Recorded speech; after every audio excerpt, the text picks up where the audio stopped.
Sri Ramakrishna Tells Stories, Retold by Sri Ramakrishna Math. The Lion That Discovered Itself. Gopala was a shepherd boy. He had a fine flock of sheep. Every day he would take the sheep to the forest. While the sheep grazed on the green grass and leaves, Gopala would climb a tree on the river bank and play on his flute. One day, Gopala saw from the top of the tree a lioness lying dead on the river bank. Beside it lay its lovely newborn cub.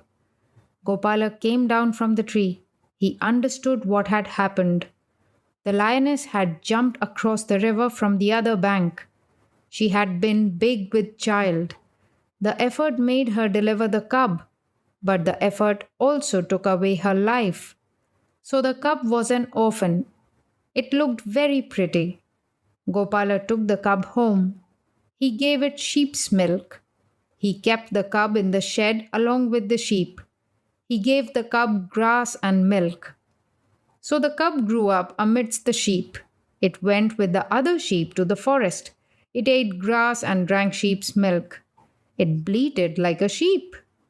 Thus, in every way, it grew up a sheep. One day, a big lion sprang upon Gopala's sheep grazing on the river bank.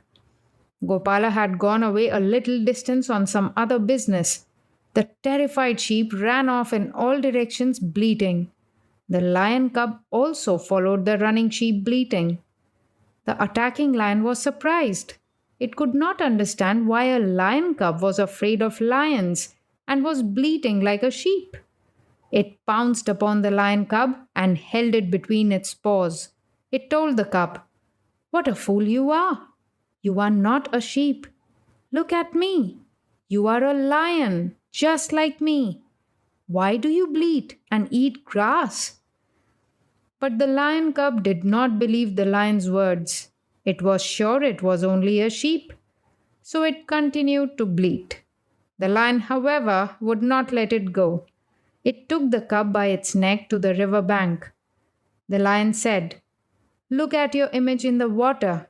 Do you not see that you and I look alike?" The lion cub, in great fear, looked at the two images in the water. It was surprised to find that its own image was exactly like that of the lion, only on a smaller scale. It looked at the lion in surprise. The lion now gave a loud roar and said, "You also roar like me." The lion cub at first only bleated, but when it tried again, it found its real voice. Presently, it was roaring like a lion. It began to enjoy the roaring. After a few trials, it roared in chorus with the big lion. The lion wanted to complete the education of the lion cub. It killed a deer grazing nearby. It thrust a piece of the deer flesh into the mouth of the lion cub. The young fellow had been eating only grass till now, but the flesh, freshly killed, was tasty. So it ate the flesh with delight. Then it gave a tremendous lion's roar without any prompting from the lion. Finally, the lion and the lion cub walked away into the depths of the forest. We are all like the lion cub, which had forgotten its real nature. Every one of us is a spark from the divine fire. But we do not realize this truth. It is only when a great soul tells us and proves to us our real nature that we give up our weaknesses and become divine. We must not be sheep. We must grow every day more and more into our lion nature.